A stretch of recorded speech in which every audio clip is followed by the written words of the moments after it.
आदरणीय श्रोतागण, आज हम आपके सामने प्रातःकाल ब्रह्म मुहूर्त में उठने के जो लाभ हैं उन पर प्रकाश डालने के लिए आए हैं।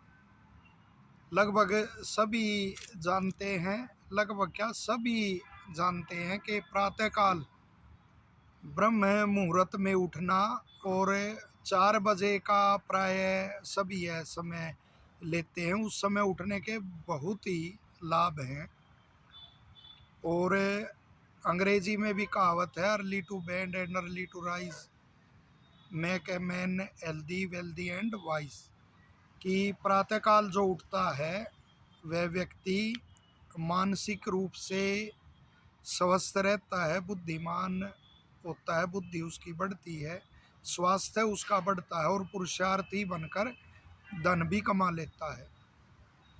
साथ ही ऋषियों की जो बातें हैं वो सामान्य होकर भी बड़ा गूढ़ संदेश देती हैं। महर्षि दयानंद जी संस्कार विधि में लिखते हैं कि जो प्रातःकाल जो गृहस्थ स्त्री पुरुष 4 बजे उठ जाते हैं उनके कोई काम नहीं बिगड़ते। कितना मेरे को बहुत बड़ा संदेश लगता है यह।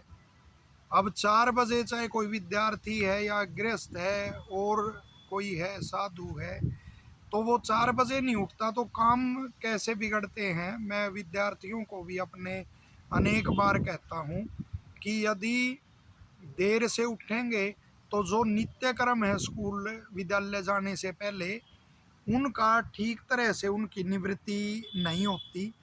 जैसे आपने देखा होगा, कोई ऑफिस जाना है किसी को, दफ्तर में या विद्यालय में विद्यार्थी को जाना है या अन्य काम के लिए किसी को जाना है, तो यदि वह देर से उठता है तो एकदम से शीघ्रता में ही शौच की निवृत्ति और फिर स्नान की भी निवृत्ति और व्यायाम आदि का तो उसको समय ही नहीं मिलता।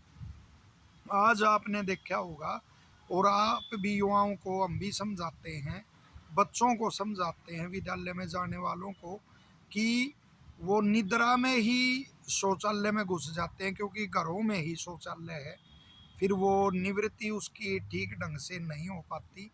वरना यदि हमारे पास पर्याप्त समय है तो कुल्ला आदि करके और मुख में गंडूस पानी का धारण करके, यानी मुख में पूरा पानी भरकर और आँखों पे जल का छिड़काव करना, तो उससे आँखों की रोशनी भी बढ़ती है पर्याप्त रूप से। और उसके बाद मुख में कुल्ला आदि करके और पानी पी लेना। अनेक तो ज़्यादा पानी पीने की भी कहते हैं, लेकिन मेरी सिद्धानंद के जीवन में भी आता है कि कुछ घूंट पानी पीना आचमन रूप में, क्योंकि ज़्यादा पानी पीने से तो फिर वो वायु का दबाव और अंदर बनेगा, व्यायाम आदि और वो करना वो भी ठीक ढंग से नहीं होगा। तो थोड़ा पानी का सेवन करके और फिर थोड़ा घूमना, क्योंकि पहले जंगल जाते थे तो उसमें दूर जाने से वो शौच आदि का भी वो स्वयं प्रवृत्ति होती है, तो उसमें यदि बाहर जाने का वो नहीं है, चाहे घर के अंदर आंगन में घूमना पड़े या बाहर घूम के आके जहाँ भी शौचालय की व्यवस्था है तो वहाँ शौच किया जाए तो शौच की निवृत्ति होती है। बात कितनी सामान्य है लेकिन लाभ इसका बहुत ज़्यादा है। वो मलबंध आदि की शिकायत ऐसे नहीं हो सकती यदि खूब घूम के और फिर शौच किया जाए। और उसके बाद फिर घूमना, स्वामी जी जहाँ भी जाते थे राजाओं के पास सबको संदेश देते थे प्रातःकालीन भ्रमण का।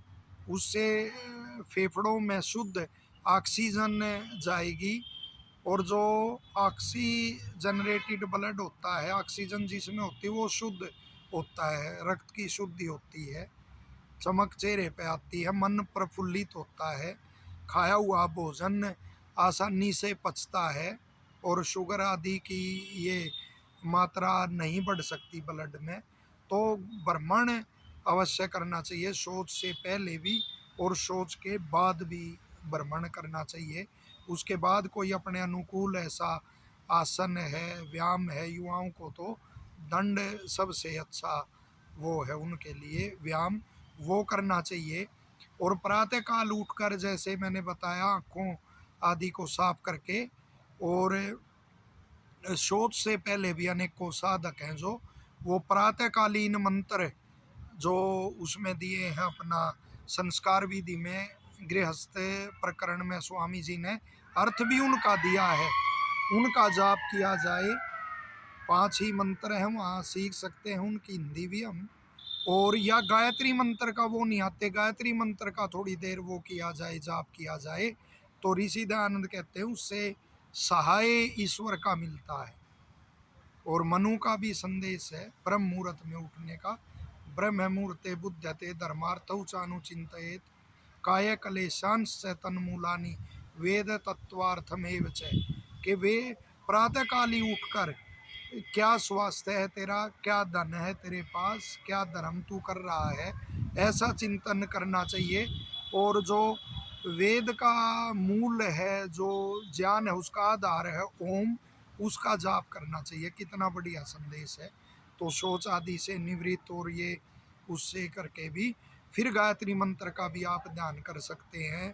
ऋषि की जो वैदिक संध्या है वो सीख सकते हैं, वरना गायत्री मंत्र का ध्यान आप कर सकते हैं। ऋषि के पास जो भी जाता था वो गायत्री मंत्र उसको लिख कर देते थे, या ओम के जाप का भी खाली वो उसको उपदेश देते थे। तो ऐसे प्रातःकाल यदि ये थोड़े से इन नियमों का वो पालन किया जाए तो बहुत ही स्वास्थ्य के लिए लाभ हो सकता है। और आलस्य को तोड़ना होता है केवल एक बार। उस आलस्य को जिसने जीत लिया तो समझ लो उसने स्वास्थ्य को पा लिया। प्रातःकाल का अमृत जो होता है उसका पान उसने कर लिया। तो ये थोड़े से और भी नियम आदि होते हैं, लेकिन ऋषि की जो बात थी उसके कोई काम नहीं बिगड़ते। तो इस पे अवश्य मल मल के स्नान करना। आजकल बात आपको सामान्य लगेगी, लेकिन आपने देखा होगा पहले वो युवावस्था में, बाद में वो दाढ़ी मूछ ऐसे उगती थी। आज तो बच्चों में वो वैसे ही छोटे छोटे बच्चों के उग रही। मैंने उसका एक वो अनुभव ये भी किया कि मल के स्नान और वो करने का नहीं रहा, जल्दी जल्दी में स्नान किए और चलो, उससे शरीर के रोए भी खुलते हैं और त्वचा में भी निखार आता है, स्फूर्ति होती है। तो शौच का, नहाने का, व्यायाम का और ईश्वर के नाम जाप का, ये सभी जो कार्य हैं ये उसी के पूरे होते हैं जो प्रातःकाल ब्रह्म मुहूर्त में उठता है। धन्यवाद।